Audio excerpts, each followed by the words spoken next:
Aproximadamente un tercio de los pacientes con hemofilia, si bien sabemos que es una enfermedad hereditaria, también es cierto que aproximadamente un tercio de los pacientes tienden a tener mutaciones espontáneas y por lo tanto, aunque no haya antecedentes familiares, puede llegar a haber pacientes que puedan sangrar o tener la presencia de la enfermedad.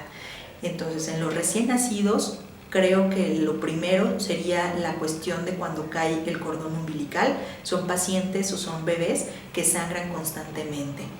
Algunos, incluso aunque tengan una hemofilia severa, pueden incluso no llegar a sangrar hasta que ellos empiezan a gatear o empiezan a caminar. Es cuando generalmente se evidencia la presencia de las hemartrosis o de los hematomas. Asimismo también, generalmente en los niños que reciben vacunas constantemente, en los lactantes, también esto es muy importante porque al aplicar una vacuna lo que podemos observar en ellos es un pequeño bulto doloroso en cualquiera de los músculos donde se administró la vacuna. Lasalud.mx, porque la salud es primero.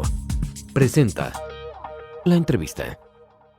Nos encontramos con la doctora Laura Merino, que es médico-oncóloga, precisamente de aquí del Hospital 20 de Noviembre, del ISSSTE, quien nos va a hablar un poco sobre los nuevos avances en la hematología y concretamente en la hemofilia, sobre todo ahora que acaban de salir las listas con las nuevas guías de tratamiento para la hemofilia. Doctora, ¿qué nos puede platicar sobre la hemofilia, estas nuevas guías? ¿Qué hay de nuevo? Bueno, lo primero que tenemos que saber es que la hemofilia es una enfermedad hereditaria que se caracteriza por alteraciones en los genes del cromosoma X. Esta puede ser una deficiencia cualitativa o cuantitativa tanto del factor 8 en el caso de la hemofilia A o del factor 9 en el caso de la hemofilia B. Y la manifestación principal de esta enfermedad va a ser la presencia de sangrados a nivel de las articulaciones y de los músculos. Desde hace muchísimos años, desde el siglo II, básicamente en el libro del Talmud se empezó a describir esta patología y ellos observaban que los varones que eran circuncidados y llegaban a sangrar y seguían, por ejemplo, si la mujer seguía teniendo más varones y estos eran circuncidados y finalmente todos morían, ellos observaron que era un patrón de manera hereditaria en algunas familias.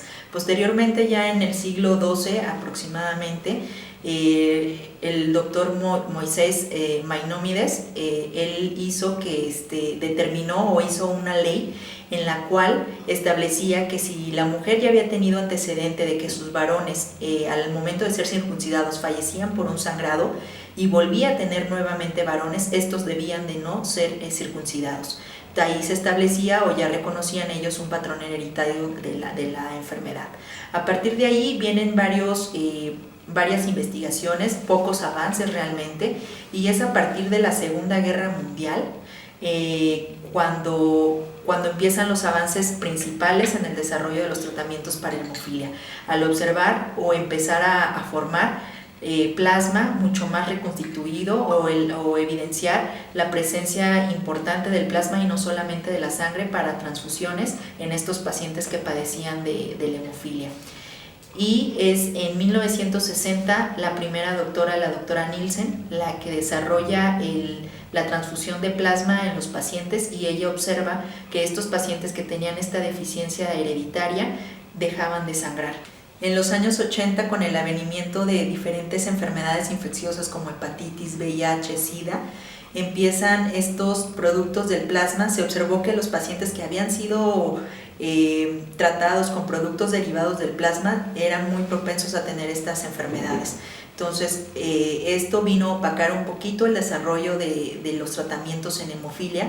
Sin embargo, también es cierto que a finales de los años 80 y principios de los 90 empezaron las industrias farmacéuticas al desarrollo de factores que, aunque fueran derivados del plasma, tuvieran algunos avances para evitar que pudieran tener riesgo de infecciones. Asimismo, también empezaron el desarrollo de los productos recombinantes y a partir de los años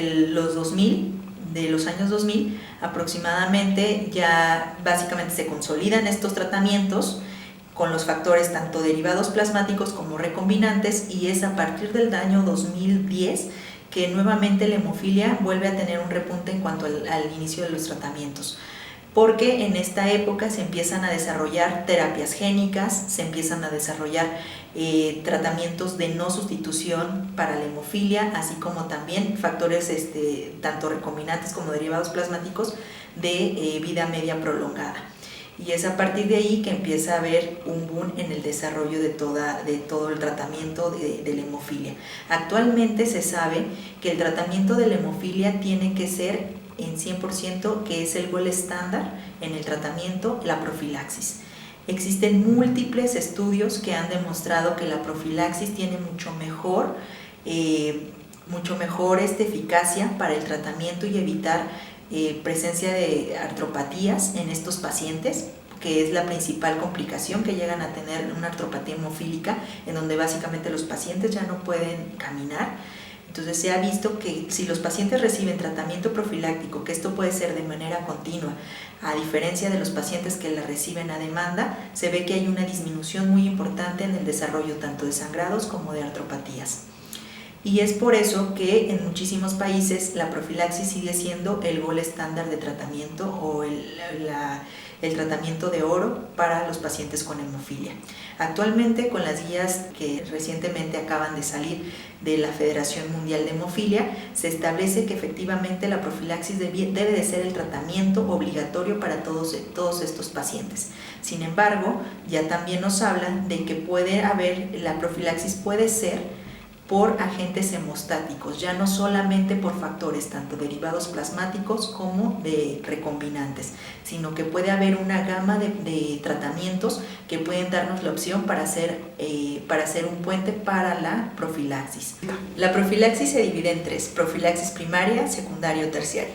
La profilaxis primaria se refiere a aquellos pacientes que van a recibir un tratamiento continuo, ya con cualquier agente hemostático, pero que lo van a recibir antes de los 3 años o antes de que hayan tenido su primera hemartrosis o enfermedad articular, que sea revisada a través de estudios clínicos y radiológicos.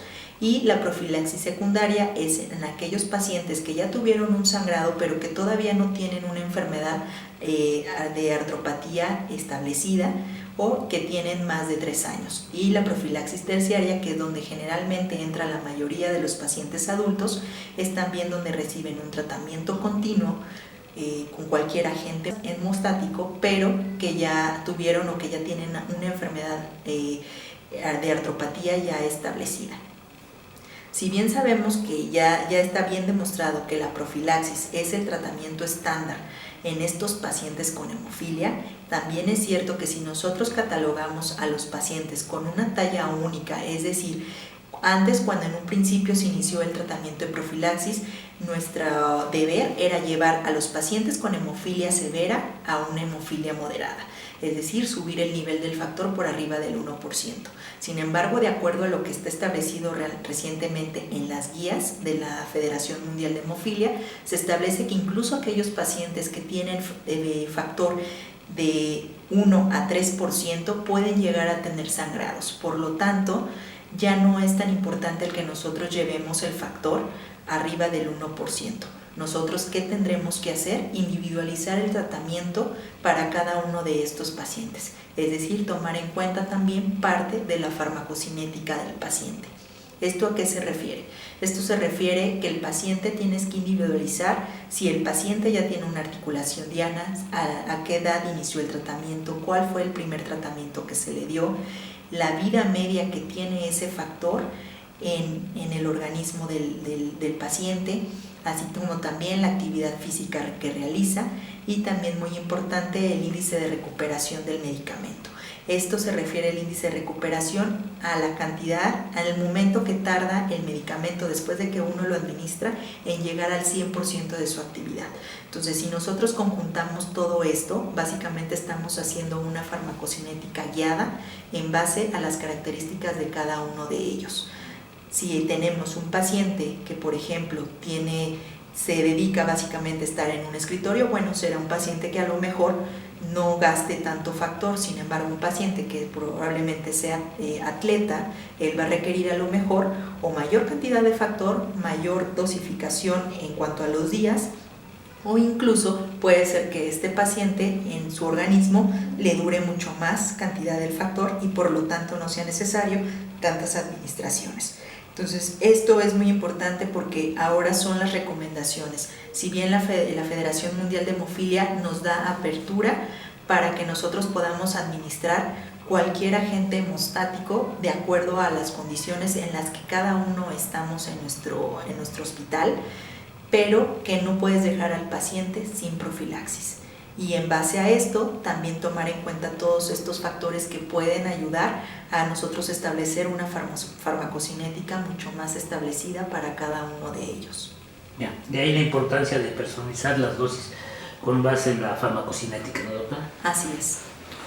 Doctora, ¿algo más que nos pueda ilustrar, por favor, sobre esto, sobre los nuevos hallazgos, sobre algo nuevo? ¿Qué nos puede decir de...?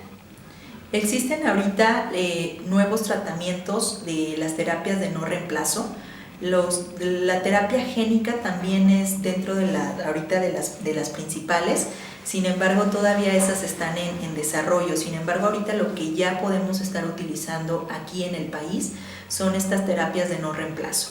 Están aquellos que son anticuerpos monoclonales, miméticos o que hacen la similitud de la actividad del factor, como es el caso del emicizumab, y también están aquellos que van y que inhiben al inhibidor del factor tisular, así como también aquellos que inhiben el desarrollo de la antitromina 3, como es el concizumab o también el fitusiran. Son de las terapias de no reemplazo y que pueden ser una opción también para el tratamiento. Sin embargo, todavía actualmente en México, hasta ahorita tenemos la apertura al 100%, básicamente con emicizumab, que incluso está de acuerdo a las guías de la Federación Mundial de Hemofilia, es como un tratamiento que puede ser una opción, sobre todo en aquellos pacientes pediátricos recién nacidos o en aquellos pacientes que tienen una mala calidad de las venas y en los cuales no puedes estar poniendo el factor, ya sea derivado plasmático o recombinante, de manera constante en este paciente por no tener accesos venosos. El emicizumab actualmente ya es una terapia ampliamente recomendada de acuerdo a las guías establecidas de la Federación Mundial. Perfecto. Doctora, y también la importancia de que ahora ya cada vez más instituciones del sector salud, o al menos creo la raza, ya se están uniendo para poder hacer la entrega a domicilio, ¿no? También ha habido una gran apertura. Efectivamente, el IMSS ahorita es el que lleva básicamente la batuta en el tratamiento a domicilio. Nosotros en el ISSSTE todavía no tenemos esa apertura al 100%, sin embargo, existe la posibilidad porque también entendemos que estos pacientes, una vez que son capacitados para la administración, ya sea del factor o de cualquier otra nueva agente hemostático, pueden, sobre todo sería lo ideal que lo tuvieran en casa por si en caso de que ellos llegaran a tener un sangrado, porque mucha gente viene de fuera y cuesta trabajo para que llegue a los hospitales. Entonces ellos, sabiéndose administrar su factor o sabiéndose administrar cualquier otro agente hemostático, eso sería lo ideal, que ellos lo tuvieran en casa para cualquiera de estas situaciones. Lo que sí es importante recordar es que ante la presencia de un sangrado, sobre todo aquellos que pueden poner en peligro la vida, como son al sistema nervioso central, gastrointestinal, a cuello o garganta, lo ideal es que sí se administre el factor, pero también así acudan a hospital o a un centro especializado para el tratamiento de este padecimiento. Lasalud.mx